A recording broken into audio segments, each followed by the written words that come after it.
And this is CIA, Contagious Influencers of America, from the producers of Keep the Faith. I'm David Sams. Today I have New York Times best-selling author with me. He's written something like 24 books with some 4 million in print. He's the pastor of the National Community Church there in Washington, D.C., and he's also a motivational speaker. He loves speaking to sports teams, including NFL franchises. And I have my friend Mark Batterson with me to talk about something I know we sort of don't think about a lot these days, and that is miracles. Where have they gone? What happened to them? We hear all about them in the past, but are they happening today? And there could be miracles happening right now, right around your life, and you don't even know about it. And he's going to help identify those. And he has a new book out that will help you do just that. It's called A Million Little Miracles, Rediscover the God Who is Bigger Than Big, Closer Than Close, and Gooder Than Good. Mark, that is a mouthful. Were you able to fit it all on the cover? We fit it on the cover, and the editors let me use the word gooder, David. That was the big thing. I can only imagine the conversation around the conference table on that one. Yes. It took a little bit of convincing. So how you been? Been good. It's good to see you. Last time we were together. Today we rely on technology, but I think we're keeping on right here in the nation's capital. And David, we've been here for 28 years, so we've been around the block a few times, been through a few elections, and we love doing what we do right here on Capitol Hill. And you do such a superb job.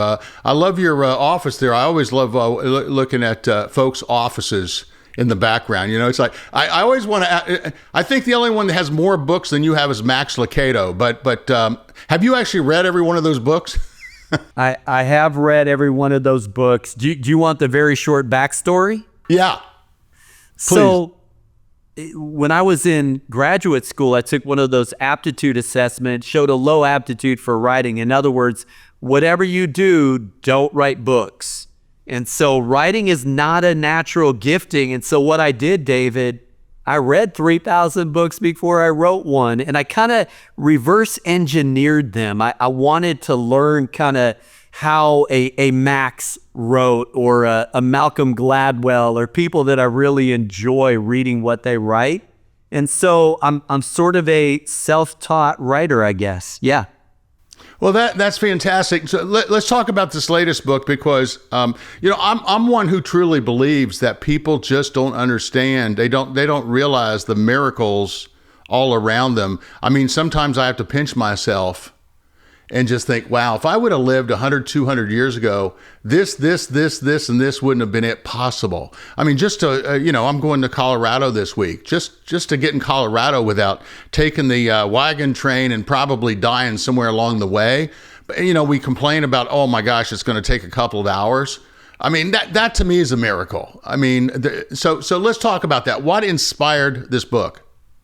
Yeah, I think it is this idea that, Albert Einstein said there's only 2 ways to live your life. One is as if nothing is a miracle. The other is as if everything is. And so, reality check, David, we're on a planet that is spinning at 1,000 miles an hour and speeding through space at 67,000 miles per hour. So even on a day you didn't get much done, you did travel 1.6 million miles through space. And so we don't think about that. It's not like we get to the end of the day and, Lord, I wasn't sure we were going to make the full rotation today, but you did it again. Thanks for keeping us in orbit. God is so good at what God does that I think we tend to take it for granted. And so do I believe in the miracles that are the anomalies and epiphanies? Absolutely. I've experienced them. But I also believe in those everyday miracles that we tend to take for granted. Now, let's talk about your personal story, because I know you have a kind of an ongoing miracle that you've dealt with your entire life. So tell me about that. Yeah. Well, my first memory is an asthma attack, and woke up middle of the night, 3 or 4 years old, go to the hospital, shot of epinephrine, and that routine was repeated night after night. David, I played college basketball, but I never played without an inhaler in my sock. And I slept with an inhaler under my pillow. There aren't 40 days in 40 years that I didn't take multiple puffs of an inhaler for severe asthma. July 2nd, 2016, I pray a prayer, and for the record, I had prayed it many times before. And miracles, by definition, are past our pay grade. But for whatever reason, the Lord healed me that day. I've not touched an inhaler from that day to this day. It's still mind-boggling to me. Been validated by doctors. I wanted the medical evidence that, you don't have asthma anymore after 40 years. So I'm kind of living a miracle, but David, in the same breath, pun intended, I would say every single breath is a miracle. The way that, 30 trillion red blood cells, each with 260 million hemoglobin, deliver oxygen to every cell in the body. We are fearfully and wonderfully made. And so part of it is just life is just more enjoyable when you recognize all of the miracles that are happening simultaneously. You bring up an important point that I think we don't really consider, and that is how does you took this medication a good part of your life, and then and you continued to pray, and then one day, bam. Let's talk about how God's timing plays into miracles, because they don't necessarily happen on our terms. It's really true. And I would share just a couple of thoughts. And I want to be careful because I'm a data point of one. And one of my rules of life is something Oswald Chambers said. He said, let God be as original with others as he was with you. And so, my testimony is going to look different than yours, and yours is going to look different than mine. But I would say that I never lost faith that God was able to heal.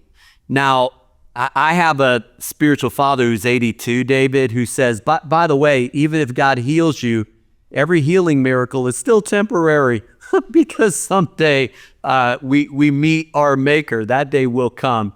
But I would say this, there are moments when heaven invades earth, and the same God who created the laws of nature, which in my mind are miraculous in and of themselves, can break or bypass those laws and do things that just are beyond our left brain logic and even beyond our right brain imagination. So the one practical piece of advice I would give is that just praise God for partial miracles. I think sometimes we get frustrated because we want the entire miracle to happen yesterday. And one of the lessons I've learned is I'm a glass half full kind of guy, that even if you make progress in an area, even if it's not the complete miracle, I think we got to count those blessings and count those miracles. And it's an approach to life that just, we're not going to take things for granted. We're going to take them for gratitude. How would you define a miracle? Well, that is a great question. So I think there are a couple of definitions. One is the anomaly, the epiphany, something that happens that really shouldn't happen based on laws of nature, or, listen, water doesn't turn into wine. So God changes the molecular structure somehow, and it's something that seems to bypass what we consider the normal sequence of things. But I think what I'm doing in this book is arguing, David, that nothing is as simple as it seems, and everything is more miraculous than we can imagine. And let's start with the last breath you took. Let's start with a single drop of water, a single grain of sand. These are all things that if you get down to a microscopic level, and I would even flip it, if you get to a telescopic level, what you begin to see is what I would call creation clues, evidence of an intelligent designer who almost like a filmmaker would put an Easter egg, right, into a film, kind of as a personal identifier. It's almost like God has done that here, there, and everywhere. I would even argue that the unique fingerprint, voice print, and eye print of everybody in the hearing of our words, that itself is evidence of a God who wanted to put kind of a unique stamp on you, that you are God's workmanship created in Christ Jesus to do good works prepared for you in advance. And why is it, do you think, that with everything that seems to be so remarkable these days, I mean, the fact that we can, if you would have thought 30, 40 years ago that we could be doing this, or 10 years ago, if you would have thought, wow, 30 years from now, I could use my watch like Dick Tracy. But why do we take so many things for granted now when there really truly are, by yesterday's standards, whether it's 30 years, 40 years, 50 years ago, 100 years ago, everything seems to be a miracle all around us. But what is it about us? Why are we wired the way we are to not see that miracle in front of us? Yeah, because they are hidden in plain sight, aren't they? And I would be just as curious to hear your answer to your question, but here's my take. It's probably some combination of those 200 cognitive biases that affect the way that we think and process, but right at the top of the list is this thing called inattentional blindness, that anything that is in our field of view with a degree of constancy, we tend to take constants for granted. So, David, you mentioned Colorado. I'll never forget the first time I saw the Rocky Mountains. I mean, it was breathtaking. And the same goes for Grand Canyon or any other kind of natural wonder. But if you live there, you're constantly exposed to it. You tend to become blind to what is right in front of you. And it's almost captured in this moment where the Israelites start complaining about manna. Okay, the last time I checked, God door-dashing manna in the wilderness, breakfast, lunch, and dinner is a miracle. And so they were literally complaining about a miracle. And I think if we aren't careful, we tend to get focused on the negative. And we won't deep dive this, but I do think that negativity bias really affects and infects relationships, how we see ourselves, how we see life in general, and we have to be very, very careful. And so I'm an advocate for just really keeping a gratitude journal as a very practical way of just every single day capturing things that I'm grateful for, this, that, and the other thing. Because if you don't, then by default, we almost fall into this trap where we just start complaining about this, that, and the other thing. Now you talk about something called the theology of play in your book. What exactly is that? Oh man, I've studied the Bible. I've done more than my fair share of those graduate degrees at seminary, and this kind of escaped me. But there's this little verse that God made the Leviathan, which we don't know exactly what sea creature that is. It might be a whale or a walrus. We're not sure entirely, but it says that God formed them to frolic. And the word there in Hebrew essentially means he basically made them to play. Now, a guy named Sir Francis Bacon, pretty smart guy who came up with the scientific method, said that we are God's playfellows, and that in a sense, science was intended to be this grand game of hide and seek, that God reveals Romans 1:20, his divine nature through the things he has made. And so I don't want to go too far on this tangent, David, but I feel like all truth is God's truth. Everyology is a branch of theology. But to come back to that idea of play, when Jesus said you have to become like little children, listen, what are kids best at? Well, they are so good at playing. And I think there's something, the playfulness, I think has gone missing in some churches or some theologies or some people's experience with God.